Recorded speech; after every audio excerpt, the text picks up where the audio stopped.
Hi hello అందరూ ఎలా ఉన్నారండి ఫ్రెండ్స్? నేనైతే బాగున్నాను, మీరు కూడా బాగుండాలనుకుంటున్నాను. ఈరోజైతే చేస్తున్నాను నేను చాలా స్వీట్గా ఉంటే లడ్డూలు అయితే చేస్తున్నాను ఫ్రెండ్స్. దీనికోసం గాను శనగపిండిలో కొంచెం నెయ్యి అయితే యాడ్ చేశాను. వై బికాస్ నెయ్యి వేయడం వల్ల మనం బూందీ చేసుకునేటప్పుడు చాలా సాఫ్ట్గా వస్తుందండి. చూడండి పిండి కన్సిస్టెన్సీ ఎంత సాఫ్ట్గా అయిపోయిందో. వేసుకున్నప్పుడు కూడా చాలా ఈజీగా మనకు బూందీ వచ్చేస్తుందండి.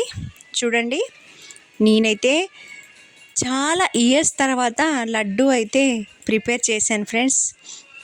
ఫైనల్గా లడ్డు అయితే వచ్చింది, కానీ నా చెయ్యి కూడా ఎర్రగా అయిపోయింది. చూడండి మీరే, ఇలా బూందీ కొట్టిన లడ్డు కోసం బూందీని అంతా తీసేసుకున్నాను. ఈ బూందీని తీసేసుకున్న తర్వాత మళ్ళీ నేనైతే పానకం కోసం వాటర్ని కూడా యాడ్ చేసుకొని షుగర్ అయితే 1/2 కిలో షుగర్ తీసేసుకున్నాను ఫ్రెండ్స్. నేను తీసుకున్న పిండి కన్సిస్టెన్సీ కూడా ఆల్మోస్ట్ 1/2 కిలో ఉండిద్ది. సో మనం ఎంతైతే పౌడర్ తీసుకుంటామో అంతే ఈక్వల్గా మనం షుగర్ వేసేసుకుంటే చాలా బాగా అయితే వచ్చింది ఫ్రెండ్స్. నా విధానంలో నేను ట్రై చేశాను. మీరు ఎలా ట్రై చేస్తారో మీరు ట్రై చేయండి. నేను పానకం రెడీ అయిందా లేదా కోసం టెస్ట్ అయితే చేసుకున్నాను. చాలా కొత్తగా అనిపించింది. ఒక 4 ఇయర్స్ తర్వాత ట్రై చేశాను, అందుకే కొద్ది మొత్తంలో మాత్రమే ట్రై చేశాను, ఎక్కువగా ట్రై చేయలేదు. ఇది సక్సెస్ అయితే మళ్ళీ నేనైతే చాలా లడ్డు అయితే ప్రిపేర్ చేస్తాను.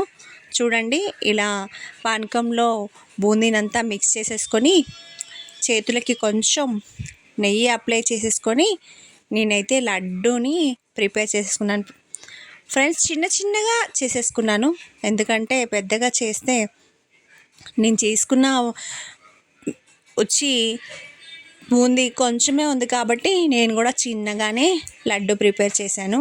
చూడండి, చాలా చక్కగా ఈజీగా నాకు లడ్డు మేకింగ్ అయితే అయిపోయింది. కానీ నేను తీసుకున్న లడ్డు ప్రిపరేషన్లో లడ్డూలు కొన్నే అయ్యాయి ఫ్రెండ్స్. మళ్ళీ అయితే ట్రై చేస్తాను తప్పకుండా.